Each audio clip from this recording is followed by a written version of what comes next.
আমদানি শুল্ক প্রত্যাহার করে শূন্যের কোঠায় নিয়ে আসার পরও দেশে পেঁয়াজের বাজার স্থিতিশীল হচ্ছে না রহস্যজনক কারণে।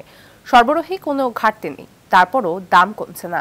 একই সাথে চাল ও আলু সহ অন্যান্য নিত্যপণ্যের দামও ঊর্ধ্বমুখী। এতে ক্ষোভ প্রকাশ করছে ক্রেতারা। তারা বলছে বাজারে জিনিসপত্রের দামে কোনো নিয়ন্ত্রণ নেই। শীতকালীন সবজি বাজারে আসলেও দাম কমছে না।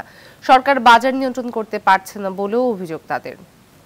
নগদের সর্বোচ্চ বার 167 টাকা রিচার্জে পাবেন 1 লাখ টাকা পুরস্কার। আরও আছে প্রতি সপ্তাহে পুরস্কার ও ক্যাশব্যাক।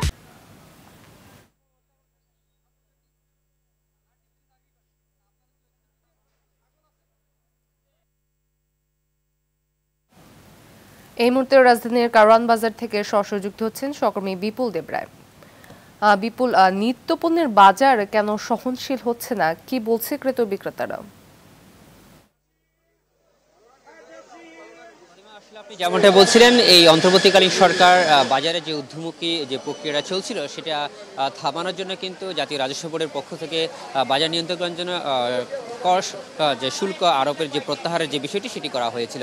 বিশেষ করে পেঁয়াজ, আলু এবং চাল হতে শুরু করে বিভিন্ন পণ্যের দাম কমানোর জন্য এই শুল্কটি প্রত্যাহার করা হয়েছিল। কিন্তু আসলে বাজারে তার একেবারে ব্যতিক্রম একটা চিত্র দেখা যাচ্ছে। সেটি হচ্ছে শুল্ক প্রত্যাহারের পরও কিন্তু বাজারের দাম কমছে না। বিশেষ করে পেঁয়াজের দাম আজকে প্রায় দেশি পেঁয়াজগুলো চলছে 130 থেকে প্রায় 40 টাকা এবং ইন্ডিয়ান পেঁয়াজগুলো চলছে প্রায় 120 থেকে 25 টাকার মধ্যে।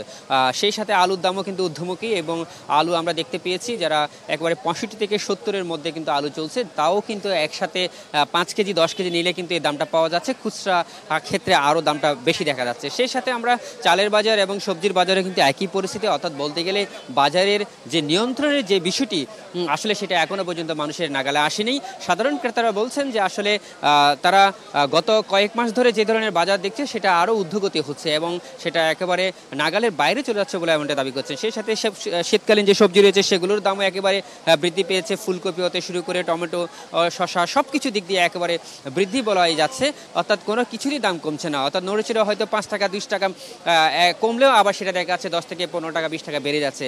সাধারণ ক্রেতারা বলছেন যে আসলে তারা যে দ্রব্যমূল্যে যে কম পাওয়ার যে বিষয়টি সেটি একেবারে অনিশ্চিত। সেই সাথে বিক্রেতারাও বলছেন যে আসলে বাজারে সরবরাহ কোনো ঘাটতি নেই, বাজারে সরবরাহ ঘাটতি না থাকলেও এই বাজারে কিন্তু সেটা দাম কমছে না। তারা বলছেন যে আসলে মধ্যস্থ কোনো সিন্ডিকেটের কারণে তারা বাজারে এই দামটা নিয়ন্ত্রণ করতে পারছে না। আমরা জানতে চেয়েছিলাম যে পেঁয়াজের শুল্ক প্রত্যাহার করা হয়েছে, সেই সাথে চালের শুল্ক প্রত্যাহার করা হয়েছে, তাহলে কেন দাম কমছে না? তারা বলছেন যে তারা আসলে যেখান থেকে আনছেন আমদানি করে মালামালগুলো, সেক্ষেত্রে এইগুলোর কোনো পরিবর্তন তারা দেখতে পাচ্ছে না। তাই তারা বারবার বলছেন যে আসলে শুল্ক কমালেও কিন্তু এটার বাজারে কোনো প্রভাব পড়ে নেই এবং বাজার মনিটরিংয়ের যে বিষয়টি ক্রেতারা বলছে সেটা আসলে ওইরকম চোখে পড়ার মতো না। সরকারের পক্ষ থেকে বলা হলেও কিন্তু আসলে বাজার মনিটরিং এবং সেটা দাম নিয়ন্ত্রণে তারা কার্যকর কোনো পদক্ষেপ নেই বলে তারা আমাদেরকে এমনটা জানিয়েছিলেন।